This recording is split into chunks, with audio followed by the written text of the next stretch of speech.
warahmatullahi wabarakatuh. Halo semuanya, perkenalkan nama aku Siti Sasmiati, mahasiswi dari Universitas Juanda Bogor semester 6, Fakultas Ekonomi Islam.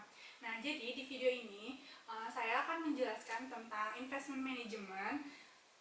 Jadi video ini bertujuan untuk memenuhi tugas mata kuliah manajemen likuiditas yang diampu oleh Ustadz Sahlan Hasbi, SPMSI. Nah, jadi di video ini aku bakal ngejelasin investment management kepada adik aku, yaitu Ica.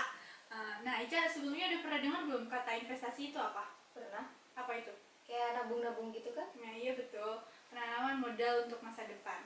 Nah, jadi investment management itu adalah kegiatan portofolio yang mengatur, mengelola sekuritas, saham, obligasi, dan aset lainnya untuk mencapai target investasi agar dapat menguntungkan bagi investor itu sendiri. Nah, dalam perbankan itu ada dua jenis investasi yang bersifat, yang pertama ada active investment, yang kedua ada passive investment. Nah, gitu cara jadi. Oh, terus kalau bedanya dari active investment dan passive investment itu apa?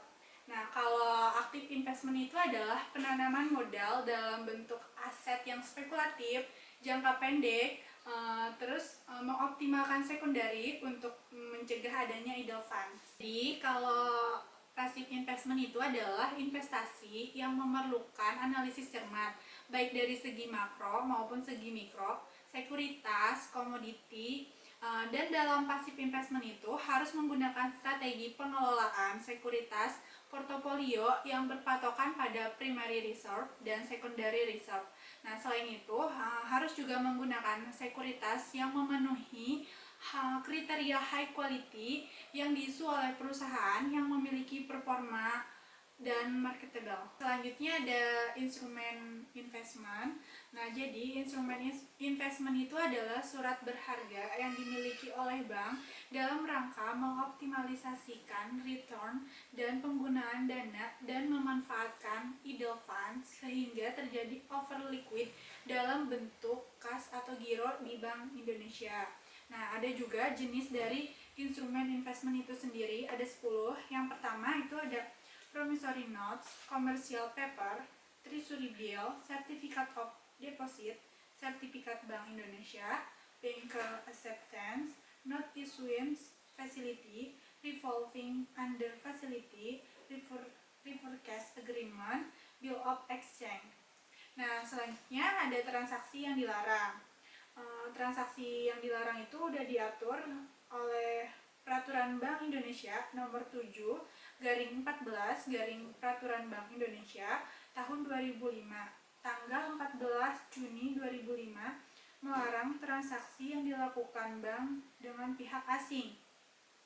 Transaksi yang dilarang tersebut ada 8. Yang pertama ada pemberian kredit dalam bentuk rupiah dan valuta asing. Yang kedua, penempatan dalam rupiah. Yang ketiga, pembelian surat berharga dalam rupiah yang diterbitkan oleh pihak asing, kecuali yang berkaitan dengan ekspor impor dan TKI yang dana rupiahnya diterima di dalam negeri dan bukan oleh pihak asing. Yang keempat, ada tagihan antar kantor dalam rupiah.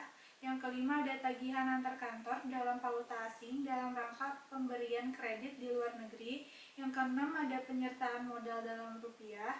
Yang ketujuh, transfer rupiah ke rekening yang dimiliki oleh pihak asing dan atau yang dimiliki oleh secara gabungan atau joint account, kecuali dalam rangka kegiatan ekonomi di Indonesia. Dan yang terakhir adalah transfer rupiah ke rekening yang dimiliki pihak asing atau yang dimiliki secara gabungan atau joint account. Nah, selanjutnya ada batas maksimum pemberian kredit.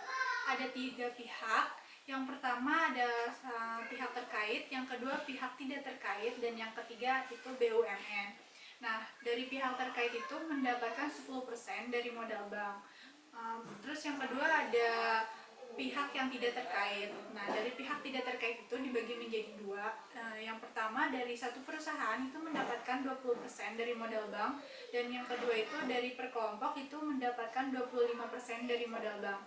Nah, yang ketiga ada BUMN. BUMN itu mendapatkan 30% dari modal bank. Nah, mungkin gitu Cak penjelasannya. Ada yang mau ditanyakan nggak? Ada teh. Apa Cak?